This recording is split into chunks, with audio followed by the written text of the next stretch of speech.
Welcome to this video. This video is going to be a complete guide for training your chest. We're going to be going over like the anatomy, the functions, the best exercises, little tips when you're training, how to avoid injuries when you're training your chest and everything like that.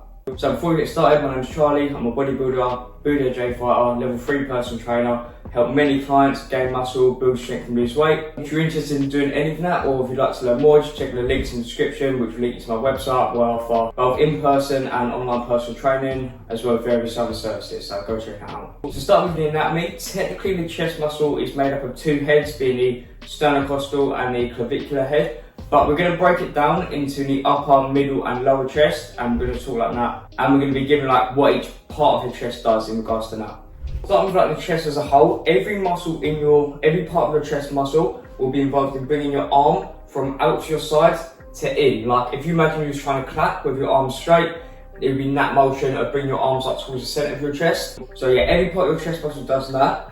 The upper chest is also slightly involved in lifting your arm up, so any movement where you're like taking your arm from low to high will be using a little bit more of your upper chest, and vice versa, any movement where you're taking your arm from high to low will be using a little bit of your lower chest as well. So in terms of like the exercises, some of the most common ones would be like a bench press, or either with a barbell or dumbbells, things like push-ups, things like flies with either dumbbells or on a machine, or things like cable crossovers or any like various chest machine.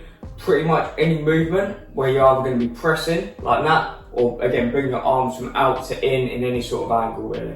Okay, so starting with any tips for when you're training your chest. In pretty much all cases, the lower chest is going to be overdeveloped relative to the upper chest, meaning it's going to be like a little bit bigger, a little bit stronger. So in most cases, people are going to want to target their upper chest to help like balance that out. Recently, lower chest is almost always overdeveloped. It's because in any sort of like bench press movement, in order to do it correctly and safely, you will want to have like a slight arch on your back. But what that is going to result in is it's going to use slightly more of your lower chest. So in like the most common things like a flat bench press or flat dumbbell bench, it's going to work slightly more of your lower chest, therefore leading to it being slightly overdeveloped compared to the rest of your chest. So yeah, to help balance that out, we're going to be targeting more of like the upper chest. So common ways of going about this would be to have the bench on the incline slightly when you're pressing, or if you were to do push-ups, doing them on the decline. So having your hands like where they normally would be, like on the floor or on a mat, and then having your feet slightly elevated on a lap platform, which is just slightly creating an angle from when you're pushing, and it will be working slightly more of your upper chest, again, just to help balance that out from there. And then another tip which is going to apply to pretty much all chest movements or exercise is going to be to keep your shoulder blades back and together. So if you think about it, if you've got like a pencil between your scapula and you've got to hold that in place by pinching it together and then keeping that position the whole time that you're doing any sort of pressing movement. What this is going to do is it's going to ensure that most of the tension goes onto your chest as opposed to your shoulders. So a lot of people when they're doing like a chest fly or when they do like a dumbbell bench press or something like that, they'll feel it a lot in their shoulders. If you instead take your shoulder blades back, you're going to align your chest to be more in that angle to actually be able to contribute to the movement more and take your shoulders out of it, so therefore you'll be just focusing on your chest as you're doing it. And then like another quick tip, when you are doing the incline and the pressing movement, you want the incline to be pretty much as low as you can get it, just one away from being completely flat. Reason being, if you take the incline to like 30 or 45 degrees, it's a little bit too steep and it will work a little bit more of like your shoulders instead of your like upper chest area. So what you should do is so you've got the bench flat, literally have it the smallest incline it can go up to, normally about 15 degrees, and then just keep it there when you're doing your chest exercises. And then another tip when you're doing chest exercises is to let your elbows come down like as low as you can get them. So obviously this will be based on like your mobility and flexibility, but as much as you come down like comfortably, to feel like a stretch at the bottom. So in any sort of like press movement or fly, again, try to come like as low as you can to actually get into that stretch. And then also when you're in that stretch position, pause in the stretch for like a good 2 or 3 seconds. The stretch part and lift is going to be the most important when you're looking to build muscle. I'll go on more in detail about how important the stretch is in my book, The 10 Secrets of Fitness, which is a free ebook which contains 10 secrets that anyone can use at any stage of their fitness journey to get the most out of their training, speed up their progress, and improve their mindset and motivation, everything like that. So again, that's completely free. It's linked in the description, so yeah, go check that out. It should just be very effective if you're looking to like build the muscle in your chest. It's a little bit different if you're looking to build the strength. If you're looking to build strength, you want to stick to more like slightly shorter ranges of motion, so maybe like a barbell where you're not necessarily coming down as far. but it will also be better for strength as the range of motion will be less, and therefore you'll be able to lift more weight when you're actually doing the set. And the last tip is going to be just a couple bits, again, just for example in that upper chest. So a cool variation of like a bench press, normally with a barbell, probably be easiest than that. Would be to, instead of having the bar when you're gripping it overhand, try instead to grip it underhand. This has been shown to actually work your upper chest a little bit more than the incline bench press, just because of how that orientates your arms relative to your chest. It will just allow you to use like your upper chest more when you're actually doing that movement. So yeah, trying it out. You won't be as strong in it. It might feel a bit uncomfortable, it might feel a bit awkward at first, but once you get used to it, it can be a very good exercise for training your upper chest. And then the last sort of mini tip would be, when you're doing any sort of flying machine, try and have the seat like as low as you can get it, and also grab the handles like as high as you can grab them. What this will do is it will just like align your arm a little bit more with your upper chest. So if you think, if the seat was like high up, for example, and your arm was low, it'd be more for like your lower chest. If your seat's lower down and your arm's higher, your arm's a little bit more in line with your upper chest. So just a little tip there as well. The next tip is going to be, when you're doing any sort of fly movement, whether that be on a machine or with dumbbells, to instead of trying to think about bringing your hands together, try to think about bringing your biceps and your elbows closer together. As we've said, your chest brings your arms from out to in towards you. So the main thing you're going to focus on when you're doing that movement is where your elbow is, not necessarily where your hand is. So your hands can be touching, but your elbows can be out apart, which will not be engaging on the chest effectively. Whereas if your arms are a bit straighter and you focus on bringing your biceps and your elbows close together, you get a better contraction of your chest doing it that way. Okay, and then lastly, moving on to like how to prevent common injuries when you're training your chest. So we're going to start with what we've pretty much covered already in terms of having your scapula back. As we've mentioned, this is very good for ensuring that you're using your chest muscle as opposed to your shoulders when you're training.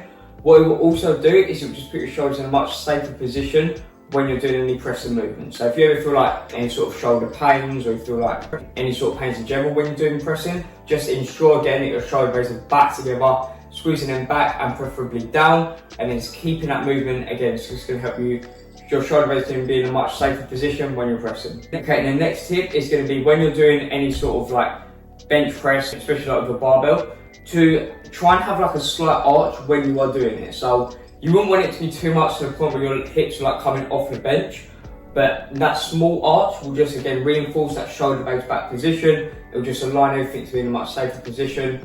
And also, if you have sort of any shoulder injuries which prevent you coming down all the way, it will just slightly limit that range of motion to again allow you to be able to do it all the way in a safe manner. And the next tip is going to be, for any sort of pressing movement or push-up movement, try and avoid having your elbows like too flared out. So what you wouldn't want to do is like have your hands down and your elbows coming like straight out to your side, about like 90-degree angle. Instead, you want to tuck it in to probably about 45 degrees. This will be the same for like a bench press. Again, just when you're gripping, not having your elbows too far out, ensuring that they're slightly tucked in. You can vary this. There is like a little bit of leeway on this. You can either have your hands narrow and your elbows really tucked, which will work a bit more your triceps, or your hands a bit wider and a little bit more flared out, which will work your chest a bit more. But again, just make sure they're not too flared out, especially if you've got any shoulder injuries, as this can aggravate it or can lead to injuries in the long term.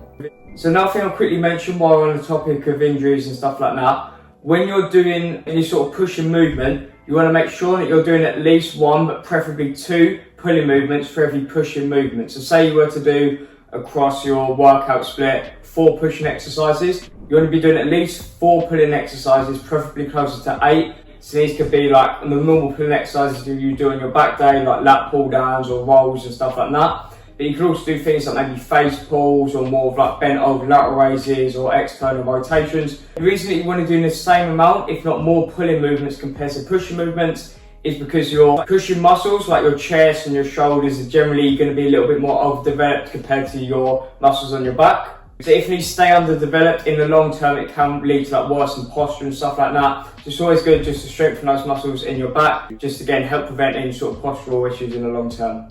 Next tip is going to be something that you should do when you are training in general, or like at the end of your workout, or just maybe on like a little rest day. Try and incorporate rotated cuff exercises. What this is going to do is it's going to help to stabilise your shoulder by strengthening the muscles that do stabilise it around the rotated cuff. Common rotated cuff exercises, literally sit up on a cable, have your elbows stuck into your side, move your hand out and then slowly back in, and then face the other way, and then move your hand from out to in, and then slowly come up from there. You can do this with a dumbbell as well, like lying on a bench. That is a good option as well. Again, just doing it both ways. So what this does pretty much builds like the foundation for you to be able to get stronger from there. So if you just focus on like progressive overload and getting stronger, increasing your bench, without that stable foundation, can lead to like injuries and complications in the long term. So again, just making sure that you're doing them. It doesn't have to be too much, could just be like 5-10 minutes at the end of like a chest workout, for example. But again, just doing them just to progress nice and safely.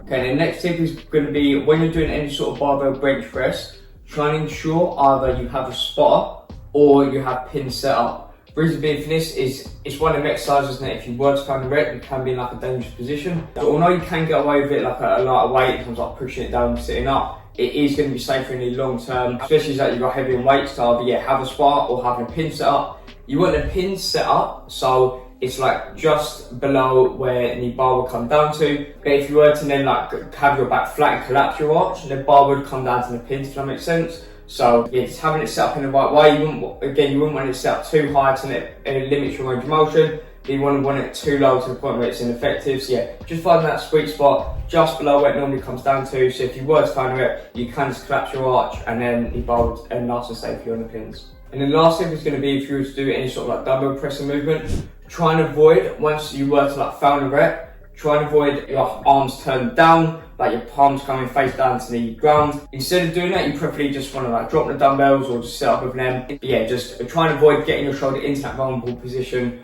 once you do found a rep on the dumbbell bench press. Again, just preferably just dropping them or just start sitting up safely from there.